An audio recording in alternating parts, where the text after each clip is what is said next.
باللہ من الشیطان الرجیم بسم اللہ الرحمن الرحیم اللہم صلی علی محمد و آل محمد۔ امام زمانہ اجل اللہ تعالیٰ فرجہ شریف کا ارشاد گرامی ہے کہ میں زمین کو عدل و انصاف سے اس طرح پر کر دوں گا جس طریقے سے یہ ظلم اور جور سے بھری ہوئی ہے۔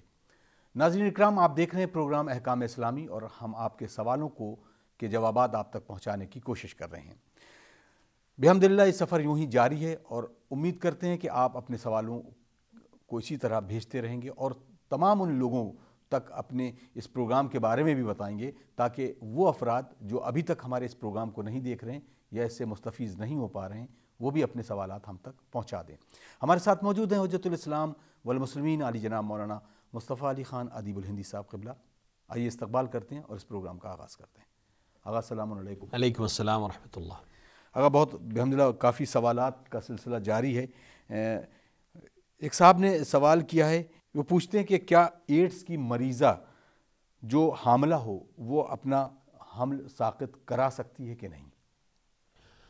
اعوذ باللہ من الشیطان الرجیم، بسم اللہ الرحمن الرحیم، الحمدللہ رب العالمین وصلی اللہ علی سیدنا محمد وآلہ الطیبین الطاہرین۔ ظاہراً اس سلسلے کا ایک سوال اس سے پہلے بھی آ چکا تھا یا اس کے ضمن میں ہم نے یہ بات کہی تھی کہ کسی بھی صورت میں حمل کا سقط کرنا جائز نہیں ہے مگر یہ کہ اس کی تولید میں کوئی کمی یا خلقت میں کوئی کمی رہ گئی ہو یا اس کا وجود جو ہے وہ ماں کے لیے کسی طرح سے جان کا خطرے کا سبب بن رہا ہو۔ جہاں تک ان کا مسئلہ ہے، اگر ان کو خدا نہ کردہ ایڈز کی بیماری ہے اور یہ حاملہ ہیں تب بھی ان کے لیے جائز نہیں ہے کہ وہ جنین کو سقط کریں،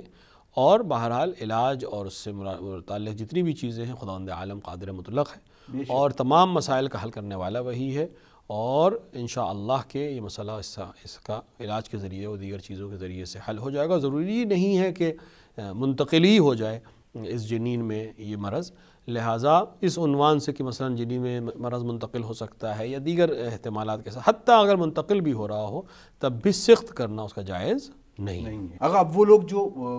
بیرونی ملک میں رہتے ہیں اور وہاں پر ایسی جگہ جاب کرتے ہیں، مثلا ہوٹلز میں یا اس جگہ پر جہاں پر شراب پروسی جاتی ہے، اور کہتے ہیں کہ وہ یہ کہہ رہے ہیں کہ ہمارا تو یہ کام ہی ہے کہ ہم ہوٹل میں کام کریں، تو کیا ان کا یہ کام کرنا جائز ہے؟ آیا ان کو یہ جاب چھوڑ دینا چاہیے؟ دیکھیے، عمل جہاں تک اگر وہ کسی ایسے ہوٹل میں کام کر رہے ہیں جہاں شراب خوری کی جاتی ہے یا شراب پیش کی جاتی ہے اور ان کے پاس کوئی اور طریقہ نہیں ہے کسب و کار کا، اور اگر یہ کام بھی نہیں کریں گے تو کچھ بھی نہیں کر سکتے ہیں یا کچھ بھی ان کو حاصل نہیں ہوگا، تو کام کرنے تک کی حد تک تو کوئی حرج نہیں ہے۔ لیکن اگر وہ خود بھی یہ کام کر رہے ہیں، یعنی ایک دفعہ ایک ہوٹل میں شراب پیش کی جاتی ہے یا بیچی جاتی ہے یا پلائی جاتی ہے لیکن یہ شخص یہ کام نہیں کرتا ہے، مثال کے طور پر یہ گیٹ پہ کام کرتا ہے، یہ مثال کے طور پر یہ گلاس سرو نہیں کرتا ہے، کوئی اور سرو کرتا ہے، یا مثال کے طور پر یہ کچن میں دوسرے کام کرتے ہیں، یہ غذا تیار کرتے ہیں، اس کا تعلق ان کا شراب پلانے سے یا شراب دینے سے نہیں، تو ان کے لیے تو ویسے بھی کوئی مسئلہ نہیں ہے۔ لیکن اگر کوئی شخص ایسا ہے کہ جس کا کام ہی سرو کرنا ہے اور سرونگ میں جو بھی وہ آرڈر کرے وہ سرو کرنا ہے، جس میں علیاذن باللہ شراب یا اس سے متعلق چیزیں بھی ہیں، تو پھر یہ کام ان کے لیے جائز نہیں ہے، کیونکہ حرام کا بیچنا اور حرام کو کسی کو دینا اور اسی طرح حرام کو سرو کر کے اس کی اجرت لینا یہ ہر حال میں حرام رہے گا، اور ایسا مسئلہ نہیں ہے کہ اس کے علاوہ دنیا میں کوئی کام نہیں ہے۔ اگر انسان صحیح اور کوشش اور محنت کرے تو ضرور اس کے لیے راہیں فراہم ہوں گی، اور ویسے بھی یہ رزق حرام رہے گا اور رزق حرام کو کمانے اس کا کوئی فائدہ نہیں ہے، اس کی کوئی خیر اور کوئی برکت نہیں ہے۔ اگر اس کو چھوڑ کر یہ کوئی اور حلال روزی تلاش کریں جس کے اندر ولو مقدار کم ہو اور آمدنی کم ہو لیکن وہ حلال کی ہوگی تو ظاہر ہے خدا اس میں زیادہ برکت بھی عطا کرے گا۔ بہت خوب آغا، ایک اور سوال ہے، ایک بہن کا یہ سوال ہے، وہ کہتی ہیں کہ میری ایک بیٹی ہے، میرے شوہر کا انتقال ہو گیا ہے اور اس کی ابھی تک شادی نہیں ہوئی، تو کوئی ایسا وظیفہ، کوئی ایسی دعا بتائیں جس کے ذریعے سے یہ مسئلہ حل ہو جائے؟ اور خدا انشاءاللہ تمام اس طرح کے مسائل رکھنے والوں کے مسئلے کو حل کرے اور بحق اہل بیت علیہ الصلوۃ والسلام اس طرح کے مسائل حل ہوں۔ عام طور سے مختلف قرآن کے سوروں کی تلاوت جو ہے وہ فائدہ مند مانی گئی ہے اس مسئلے میں، خصوصاً سورہ واقعہ کی تلاوت نماز عشاء کے بعد اگر انسان رزق و روزی کی نیت سے کرے تو بہت اچھا ہے، اور اسی طرح اگر اس کو مداوم کرے تو اس طرح کے بہت سے مسائل حل ہو جائیں گے۔ اور اسی طرح سورہ مریم کی تلاوت جی کرنا رشتے کو جلب کرنے کے لیے بعض علماء نے اور عرفاء نے بیان کیا ہے۔ تو سورہ مریم کی تلاوت کریں اور اس کے ذریعے سے دعا کریں تو انشاءاللہ ضرور اس معاملے کو جلد سے جلد خدا بہترین طریقے سے حل فرمائے گا۔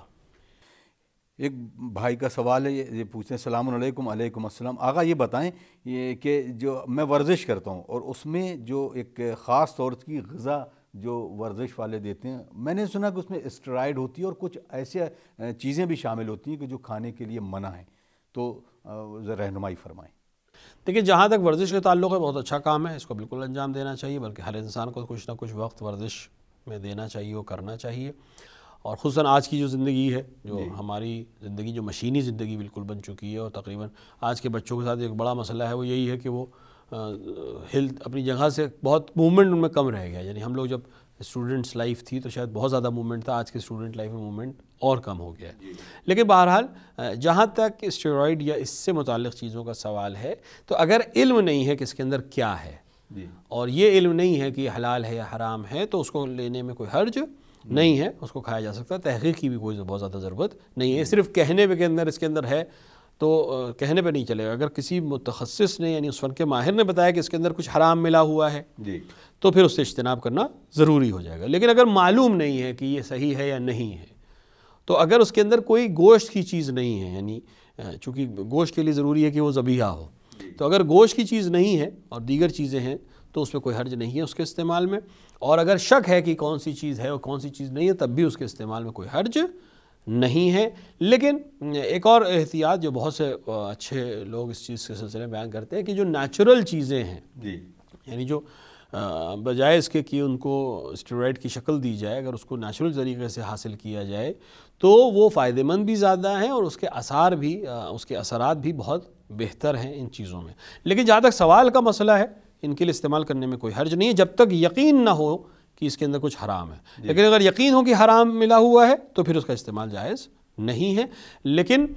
اگر یہ کر سکتے ہوں کہ نیچرل طریقے سے بالکل یقین کے ساتھ حلال چیزوں کا استعمال کریں تو بہت اچھا ہے۔ لیکن جہاں تک ان کے سوال کا مسئلہ ہے، اس کے استعمال میں کوئی حرج نہیں ہے۔ بہت خوب آقا۔ اسلم خان صاحب کا سوال ہے، پٹنہ سے آپ پوچھ رہے ہیں کہ حج پہ جانے سے قبل کوئی شخص جس نے کبھی خمس نہیں نکالا ہے تو کیا اس کو ضروری ہے، لازمی ہے کہ پہلے وہ خمس ادا کرے پھر حج پر جائے؟ دیکھیں خمس نکالنا ہر حال میں ضروری ہے، اس کا حج یا غیر حج سے کوئی تعلق نہیں ہے۔ لیکن اگر انہوں نے کبھی خمس نہیں نکالا ہے تو یہ دو کام کر سکتے ہیں۔ اولاً تو خمس کی ڈیٹ مشخص کریں اور اپنے جو جتنے بھی ان کے پاس چیزیں ہیں اس کا خمس کا محاسبہ کریں۔ ایک بار وہ پراپرٹی کی شکل میں ہے، سامان کی شکل میں ہے، اس کا حساب کریں، اور جو پیسے ہیں اس کا حساب کریں اور دونوں کا خمس دیں۔ مصالحت بھی کر سکتے ہیں، مراجع سے اجازت بھی لے سکتے ہیں، اور نہیں تو حد اقل جو رقم حج کی ہے، یعنی جس پیسے سے حج کرنے جا رہے ہیں اس کا خمس حد اقل نکال دے، تاکہ اس حج کے یہ جتنا لمبا طولانی سفر کر کے جا رہے ہیں یہ ہر حال میں بری الذمہ رہیں اور ان کے اوپر کوئی کسی قسم کا کوئی قرض خمس کے سلسلے کا نہ رہے۔ تو اولا تو اگر خود خمس نکال سکتے ہو گھر کا پورا حساب کتاب کر کے، اپنے پراپرٹی کا حساب کتاب کر کے، تو سب سے اچھا کام ہے کہ وہ ہمیشہ کے لیے حل ہو جائے گا۔ اور نہیں تو حد اقل حج کی جو رقم ہے جو حج کرنے جا رہے ہیں اس کا خمس ادا کر کے کم سے کم حج کو اپنے محفوظ کر لیں۔ عرفان عباس صاحب کا سوال ہے، السلام علیکم۔ علیکم السلام۔ آقا یہ بتائیں کہ ظہر اور عصر میں جیسا کہ وقت بالکل کم ہے اور مغرب سے بالکل وقت ہونا ہے اور اتنا ہی وقت ہے کہ ہم ایک نماز پڑھ سکیں، تو ہمیں ظہر کی نماز ادا کرنا ہے پہلے یا عصر کی نماز پڑھنا ہے؟ بالکل، اس سے پہلے بھی جب ہم نے نماز کے وقت کی بحث کی تھی تو یہ بات ہم نے بیان کی تھی کہ اگر ظہر داخل ہونے کے بعد یعنی وقت زوال سے لے کر ہم ایسے وقت پہ پہنچ جائیں کہ اب صرف 4 رکعت پڑھنے کا وقت ہے، اس کا سورج ڈوب جائے گا اور مغرب کا وقت آ جائے گا، تو صرف اگر 4 رکعت پڑھنے کا وقت ہے تو یہ اب عصر کی نماز پڑھیں گے۔ عصر کی نماز واجب کی نیت سے پڑھیں گے اور بعد میں ظہر کی نماز کو قضا کر کے پڑھیں گے، کیونکہ آخری 4 رکعت جو ہے وہ مخصوص وقت ہے عصر کا، اس میں ظہر پھر پڑھی نہیں جا سکتی، لہٰذا یہ ظہر چھوڑ دیں گے، عصر کی نماز پڑھیں گے اور ظہر کی نماز کو قضا کی نیت سے بعد میں پڑھیں گے۔ ایک صاحب کا سوال ہے کہ ہم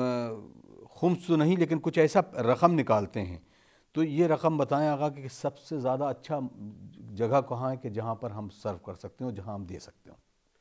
دیکھیں اولاً خمس نہیں نکالتے ہیں تو خمس نکالنا چاہیے، پہلا تو مسئلہ یہ ہے، کیونکہ خمس نکالنا نہیں، ان کا سوال آقا یہ ہے کہ یہ خمس تو نکالتے ہیں، یہ رقم جو غیر کے خمس بارے میں بات کریں، یہ غیر خمس ہے۔ اگر غیر خمس ہے تو مستحب صدقات میں سے یا مستحب چیزوں میں سے ہوگی جو واجب نہیں ہے، تو یہ کسی بھی ادارے کو دے سکتے ہیں۔ خود امام حسین علیہ الصلوۃ والسلام چینل کو یا یہ اجازات بھی حاصل ہیں خمس کے بھی اور دیگر رقومات کو، یہ یہاں بھی بھیج سکتے ہیں، جس ملک میں بھی ہوں وہاں سے بھیج سکتے ہیں۔ اگر ہندوستان میں ہے تو ہندوستان کے لیے بھی اسکرین کے اوپر نیچے اکاؤنٹ نمبر فلیش کر رہے ہیں، یا اس کے اوپر بھی بھیج سکتے ہیں، اور دیگر ممالک کے بھی اکاؤنٹس فلیش کر رہے ہیں، خود چینل کو بھی دے سکتے ہیں، یا دیگر ادارے جو اس طرح کے فلاحی کام کر رہے ہیں اس میں دے سکتے ہیں۔ ہم نے امام حسین ٹی وی کا نام اس لیے لیا کیونکہ اس وقت جو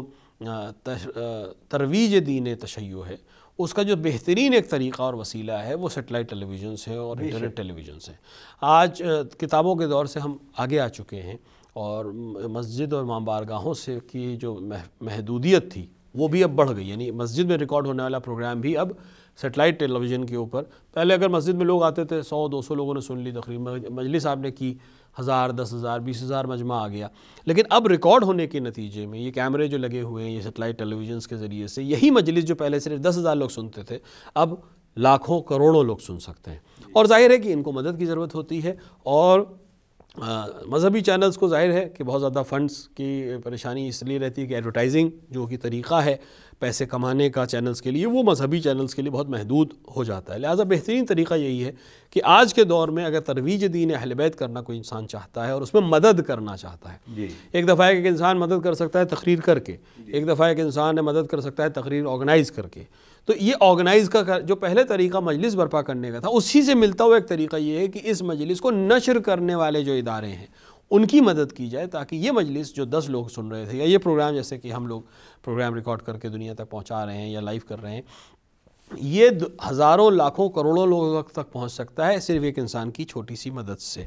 تو ممکن ایک انسان کے لیے تو ممکن نہیں ہے کہ وہ کروڑوں روپے کی مدد کرے، کہ خدا اگر کسی ایسے کو بھی توفیق دے تو بہت اچھی چیز ہے، لیکن یہی 1 روپیہ 10 روپیہ 20 روپیہ $1 $10 $20 یہ مدد کرتے ہیں کہ اس کام کو اور بہتر کیا جا سکے۔ تو یہ صاحب یا ان کے جیسے دیگر افراد جو ہمارے ناظرین میں سے ہیں یا ان کے جاننے والوں میں جو لوگ ہیں جو اس طرح کے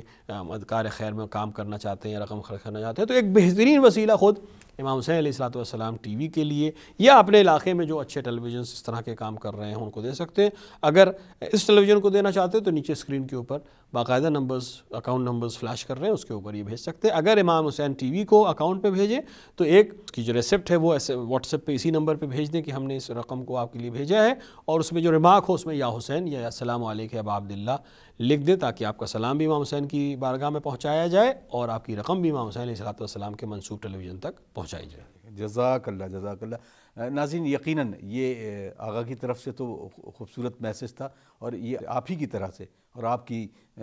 تمام کوششیں اور کاوشیں بھی اس میں شامل ہیں کہ آپ اگر امداد کرتے ہیں کہ ترویج دین کے لیے اس سے بہتر کوئی اور عمل نہیں ہو سکتا ہے۔ آئیے اگلے سوال کی طرف بڑھتے ہیں۔ ایک صاحب ہیں جنہوں نے لکھا ہے، یہ لنڈن سے سوال کریں کہ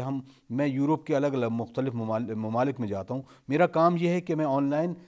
جو بزنس ہوتا ہے اس کمپنی میں کام کرتا ہوں۔ اب کبھی کبھی ایسا بھی ہوتا ہے کہ میرے سامنے ہی پیکنگ کے لیے کچھ ایسی اشیاء ہوتی ہے جیسے شراب اور تمام اس طرح کی چیزیں، تو کیا اس کو کرنا جائز ہے؟ اگر وہ خود خرید و فروخت نہیں کر رہے ہیں، صرف کمپنی کے لیے کام کرتے ہیں، چونکہ کمپنی جو عام طور سے اس طرح کی کمپنیز آج کل ہیں آن لائن شاپنگ کرنے والی، یہ خود خرید و فروخت نہیں کرتی، یہ تو بیچ میں ہیں، انہوں نے ڈیلر سے خریدا یا دکاندار سے خریدا اور کنزیومر تک پہنچایا، اور بیچ میں جو پیکنگ اور باقی تمام چیزیں اس کو انجام دے کے یہ اس طرح سے اپنی کمپنیز کو چلاتی ہیں۔ تو اس کام میں کوئی حرج نہیں ہے، کیونکہ ان کو خود نہ یہ خریدنے والے ہیں اور نہ یہ بیچنے والے نہ پہنچانے والے ہیں، یہ کمپنی کے لیے دیگر کاموں کو دیکھ رہے ہیں۔ ہاں ان کے سامنے کچھ چیزوں کی پیکنگ ہو رہی ہے، اس حد تک کوئی مسئلہ نہیں ہے، کیونکہ یہ سارے ان کا پروجیکٹ ہے، اس میں یہ کہنا کہ یہ صرف شراب کا کاروبار ہے یا صرف حرام کا کاروبار ہے یہ مشکل ہے۔ اگر صرف اسی چیز کا کاروبار کرتی ہو کمپنی تو اس میں کام کرنا جائز نہیں ہے، لیکن اگر مختلف کام کرتے ہیں اس میں کبھی کبھی اس طرح کی چیزیں بھی آ جاتی ہیں تو اس میں کوئی حرج نہیں ہے۔ بہت بہت شکریہ آغا۔ ایک محترمہ کا بھی سوال ہے کہ وہ خواہر لکھتی ہیں کہ میرا بیٹا ہے، بہت کم سن ہے لیکن بہت ہی شرارتی ہے، تو آپ کوئی دعا تجویز کریں تاکہ اس کی شرارت کم ہو جائے۔ دیکھیں جہاں تک بچوں کے شرارتی ہونے کا مسئلہ ہے، عام طور سے اگر وہ شرارتی ہیں تو یہ بہت اچھی چیز ہے، لیکن شرارت اگر ادب کے دائرے میں ہے تب تک کوئی اس کا مسئلہ نہیں ہے، اور شوخ مزاج ہونا بچے کی اس بات کی علامت ہے کہ اس کا ذہن اچھا ہے۔ لہٰذا دو کام کر سکتے ہیں، ایک تو اس کے ذہن کو اور اس کی شرارتوں کو اچھی گائیڈنس کی ضرورت ہے، یعنی وہ اس کو اس طرف لے جائیں اس کے ذہن کو کہ وہ تھوڑا سا تخلیقی ذہن بنے، اور اس کو دبانے کے بجائے اس کو ایک ڈائریکشن دے تو زیادہ بہتر ہوگا، کیونکہ اگر آپ دبائیں گے تو بالآخر وہ کسی اور طرح سے نکلے گا اور پھر اس کا نقصان ہوگا ذات کو بھی اور شخصیت کو بھی۔ لیکن اگر اس کو ڈائیورٹ کر دیں کسی اچھی ڈائریکشن میں تو شاید وہ زیادہ بہتر طریقے سے کام آ سکے۔ اور جہاں تک بچے کے غصے کا مسئلہ، اگر غصہ کرتا ہو یا بات نہ سنتا ہو تو ایسے اس طرح کے بچے کے لیے آیت الکرسی کی تلاوت بہت مفید ہے، اور اگر اس کے اوپر دم کر سکتے ہیں تو بہت ہی اچھا، نہیں تو پانی پر دم کر کر اس کو پلا سکتے ہیں، یہ بھی اس کے لیے بہت مفید ہے۔ لہٰذا خود اپنے آپ میں بچے کی شرارت کوئی اتنا بڑا مسئلہ نہیں، اس کو اچھے ڈائریکشن کی ضرورت ہے، لیکن اگر وہ حد سے زیادہ ہے یا بالکل بات نہیں سنتا ہے تو پھر آیت الکرسی کی تلاوت اس کے اوپر کرنا، اور اگر ہو سکے تو اس کا پانی بھی اس کو پلانا، یہ بہت مفید ہوگا۔ انسیہ فاطمہ بھاگلپور سے سوال کرتی ہیں، السلام علیکم۔ وعلیکم السلام۔ کہ آغا یہ بتائیں کہ جو رمضان کے روزے جو چھوٹ جاتے ہیں ان کی قضا کے لیے، مثلا ہمارے روزے کسی زمانے میں گرمی میں پڑتے تھے اور اب وہ سرد موسم آ گیا، تو کیا میں یہ روزے سردی کے کسی مہینے میں رکھ سکتی ہوں قضا کے طور پر؟ بالکل، جو رمضان کے روزے چھوٹتے ہیں کسی انسان کے سفر کی وجہ سے، بیماری کی وجہ سے، دیگر مسائل کی وجہ سے، وہ سال میں کسی وقت بھی رکھے جا سکتے ہیں۔ ایسا نہیں کہ گرمی کا رمضان تھا تو گرمی میں ہی رکھے جائیں گے، نہیں، سردیوں میں بھی رکھے جا سکتے ہیں۔ بہترین موقع ہوتا ہے سردیوں میں روزہ رکھنا، کیونکہ دن چھوٹا ہو جاتا ہے اور روزہ آرام سے ادا بھی ہو جاتا ہے، لہٰذا وہ سردیوں میں روزے رکھ سکتی ہیں، اس میں کوئی حرج نہیں ہے۔ موسیقی سے ریلیٹڈ ہی ایک سوال آیا ہے کہ جس طرح سے موسیقی کے لیے کہا جاتا ہے کہ حرام ہے، لیکن ہم نے دیکھا ہے کچھ جگہوں پر الگ الگ طرح کی دھن بج رہی ہوتی ہے۔ یہ سوال پہلے بھی آ چکا ہے، وہ طرز ہوتی ہے اور پیچھے بیک گراؤنڈ میں اور اس طرح سے بج رہی ہوتی ہے، تو اس دونوں موسیقی کے بارے میں تفصیل سے بتا دیں۔ دیکھیں، میں نے پہلے بھی شاید بیان کیا تھا کہ وہ موسیقی جو اولاً آلات لہو و لعب سے ہو، یعنی جن کا تعلق انسٹرومنٹ سے ہو، تو اس کو حرام قرار دیا گیا ہے۔ نان انسٹرومنٹل میوزک کے لیے کوئی مسئلہ نہیں ہے، لیکن نان انسٹرومنٹل میں بھی وہ میوزک جو لہو و لعب کی ہو، یعنی اس میں ایسے شعر یا ایسے جملے استعمال ہوتے ہوں جو رقیق ہوں یا جن کا تعلق لہو و لعب کی محفلوں سے ہے، ان سے اجتناب کرنا چاہیے، اگرچہ وہ اس کے اندر کوئی انسٹرومنٹ نہ ہو۔ لیکن اگر انسٹرومنٹ نہیں ہے اور لہو و لعب سے پاک کوئی بات ہے اور کوئی بات ہے اور کوئی مسئلہ ہے، جیسے نشید پڑھی جاتی ہے یا قرآن کی تلاوت اچھے لہجے میں کی جاتی ہے یا دیگر چیزیں کی تلاوت کی جاتی ہے یا بولی جاتی ہے یا اشعار کہے جاتے ہیں اور انسانی آواز کے ذریعے سے، اتار چڑھاؤ کے ذریعے سے اس کو تھوڑا سا دھن اس کے اندر پیدا کی جاتی ہے، تو اس کے سننے یا سنانے میں کوئی حرج نہیں ہے۔ لیکن اگر انسٹرومنٹ استعمال ہو جائے گا تو پھر اس کے اندر حکم شرعی آ جائے گا۔ حتیٰ اگر انسٹرومنٹ استعمال ہونے کے بعد قرآن کی بھی تلاوت علیہ باللہ کی جائے تو پھر جائز نہیں ہے، کیونکہ قرآن اپنے آپ میں صحیح ہے لیکن انسٹرومنٹ کے ساتھ، یعنی میوزیکل انسٹرومنٹ کے ساتھ اس کا تلاوت کرنا صحیح نہیں ہے۔ تو جو اصل مسئلہ ہے وہ ہے انسٹرومنٹ اور نان انسٹرومنٹ، ایک مسئلہ۔ دوسرا، یہ موسیقی یا یہ آواز یا یہ طرز کسی لہو و لعب کی محفل سے مخصوص نہ ہو۔ لہو و لعب کی محفل سے مراد جہاں فسق و فجور اور حرام کام ہوتے ہوں اور اسی سے منسوب یہ موسیقی ہو یا اسی سے منسوب یہ طرز ہو کہ انسان کا ذہن اسی طرف جاتا ہو، اس سے اجتناب کرنا ضروری ہے۔ بہت خوب آغا۔ اب نقوی صاحب سوال کرتے ہیں کانپور سے، ان کا یہ کہنا ہے کہ میں جہاں رہتا ہوں اوراف میں سارے غیر مسلم ہیں اور وہاں پر کبھی کسی کی میت ہو جاتی ہے اور اس میں جانے کے بعد لوگ پھول چڑھاتے ہیں، تو کیا میں یہ عمل کر سکتا ہوں؟ اگر وہاں کا طریقہ کار یہ ہے کہ مثال کے طور پر میت کے احترام میں یا وہاں جو لوگ جاتے ہیں وہ کچھ پھول ڈالتے ہیں یا اس طرح کا عمل کرتے ہیں اور آپ کا نہ ڈالنا ممکن ہے کہ وہاں ایک غلط میسج دے، تو وہاں جہاں نہ ڈالنا غلط میسج دے گا اسلام کے لیے یا مسلمانوں کے لیے، وہاں ڈالنے میں کوئی حرج نہیں ہے۔ جہاں نہ ڈالنے کے نتیجے میں کوئی فرق نہیں پڑتا کہ ایک آدمی نے نہیں ڈالا پھول، تو وہاں پر ضروری نہیں کہ آپ اس طرح کا کام کریں، لیکن جہاں ضروری ہے اور جہاں آپ کے لیے یا آپ کے اسلام کے لیے یا دیگر مسلمانوں کے لیے مسئلہ ہو سکتا ہے، وہاں اس کام کے انجام دینے میں کوئی حرج نہیں ہے۔ البتہ خود جانے میں یا کانڈولنس دینے میں اپنے محلے میں یا علاقے میں ویسے بھی کوئی حرج نہیں ہے، لیکن اس عمل کے لیے جہاں تک مسئلہ ہے پھول ڈالنا یا میت کا احترام میں دوسرے کام انجام دینا جو دیگر اقوام کرتی ہیں، تو اگر مسئلہ ایسا نہ ہو کہ آپ کے لیے ضروری ہے کرنا، تو پھر آپ اجتناب کریں، لیکن اگر بہت ضروری ہے اور آپ کے نہ کرنے کے نتیجے میں نقصان ہو سکتا ہے تو پھر کرنے میں کوئی حرج نہیں۔ بہت بہت شکریہ آغا۔ ناظرین، آپ دیکھ رہے ہیں پروگرام احکام اسلامی اور وقت تمام ہو چلا ہے۔ بڑے خوبصورت سوالات آپ بھیج رہے ہیں، اور الحمدللہ آپ سے پھر گزارش ہے کہ آپ دیے گئے نمبر پہ اپنے سوالات یوں ہی بھیجتے رہیے تاکہ ہم آپ کے سوالوں کے مثبت جواب آپ تک پہنچاتے رہیں۔